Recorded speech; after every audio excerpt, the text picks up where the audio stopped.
Hi, so I'm Himani Modi, and I'm an occupational therapy student at Bay Path University. Today, I will be presenting my neuro case story assessments for you. So to begin, let me go over a brief review over my case story.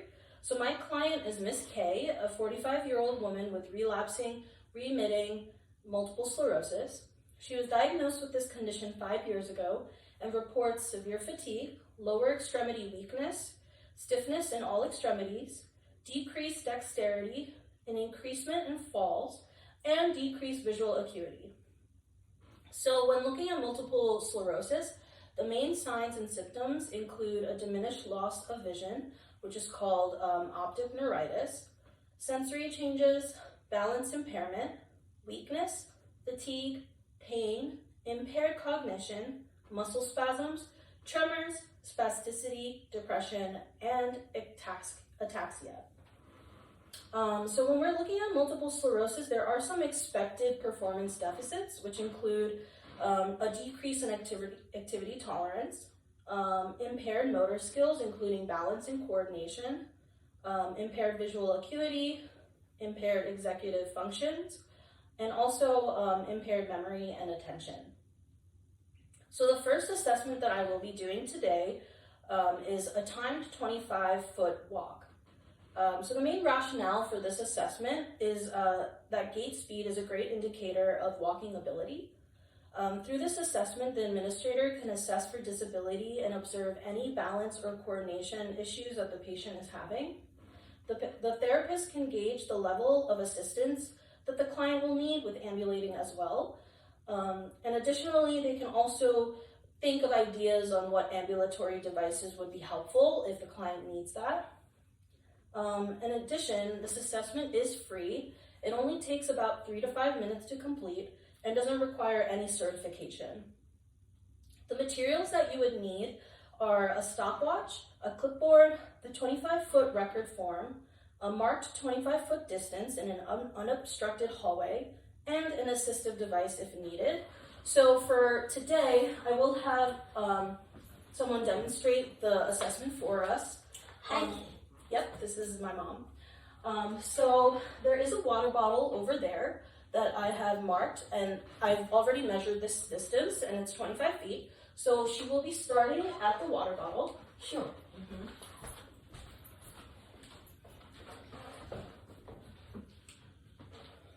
And then, of course, I have a timer that is set at 0. And all you would need to do is observe the client as they do the assessment and write down any observations that you see. You would write down the end time to calculate how long it took them to walk the distance.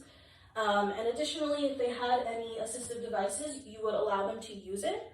But today, my client does not have any assistive devices.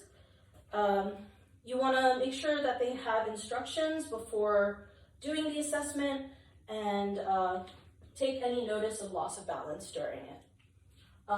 So I'd like you to walk 25 feet as quickly as possible, but safely. Do not slow down until after you've passed the finish line. Are you ready? Yes, I am. Okay, and then you may go.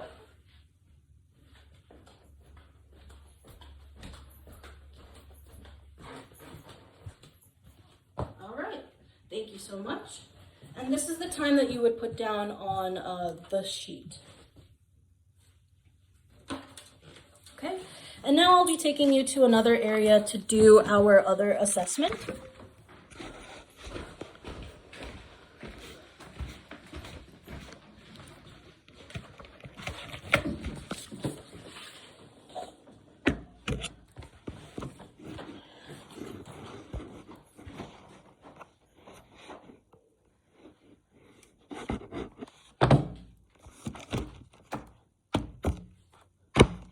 Okay.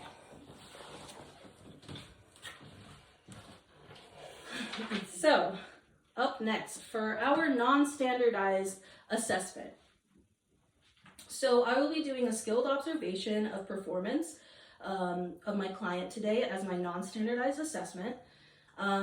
So during the skilled observation assessment, the client will be chopping some vegetables while standing next to a countertop. So This assessment can be helpful in determining areas of concern for our patient. Having the client stand during this task gives the therapist an idea of the client's activity tolerance and fatigue levels, which is important for a diagnosis like multiple sclerosis. So it's important to report any instances of loss of balance. And additionally, there is a fine motor component that will allow the therapist to assess any deficits in dexterity and any safety concerns that you may want to be mindful of. So for this particular skilled observation, I will be assessing for the client's fine motor dexterity, activity tolerance, and then lower extremity coordination and balance. Specifically, the three aspects from the OTPF that I'm focusing on includes all performance skills, manipulating, which is to notice the client's hand dexterity while chopping the vegetables, enduring, which will be taken note of during the client's ability to complete the task without being too fatigued, and then lastly, stabilizing, which will be observing the client's ability to complete the task without any momentary propping on the countertop or loss of balance. So just to give you some instruction, during this activity, I want you to continue chopping for 3 minutes, which I will have on my timer. And I don't want you leaning on the countertop.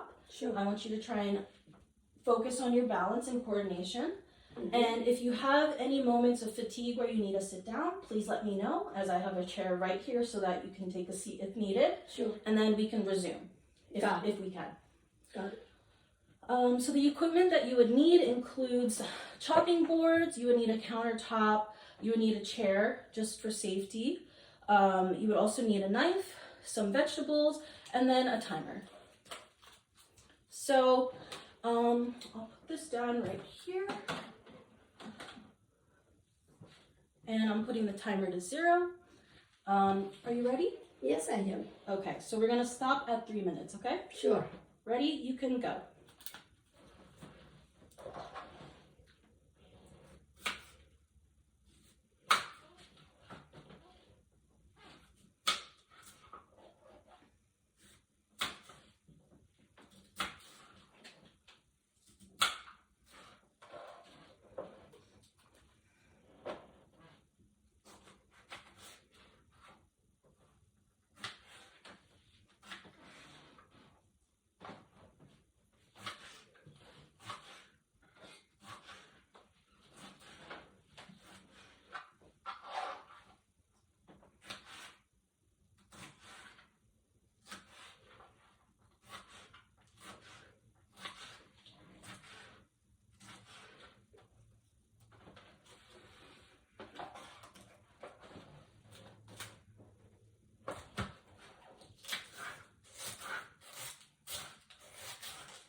You're doing a great job. Keep going. I have about 2 minutes left.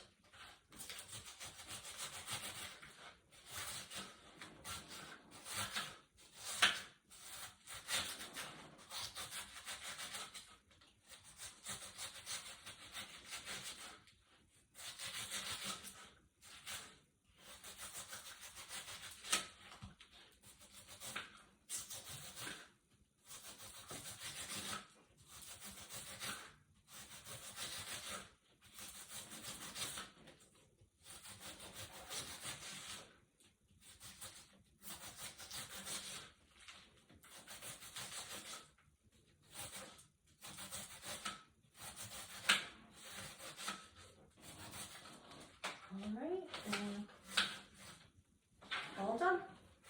And stop. Thank you. And so during this clinical observation, you would be jotting down anything that you see, whether that's difficulty with her wrist movements, or if she's having any pain, if she needed to take a break. You would be reporting all of that in your documentation during the skilled observation. Okay, thank you. You're welcome. Thanks.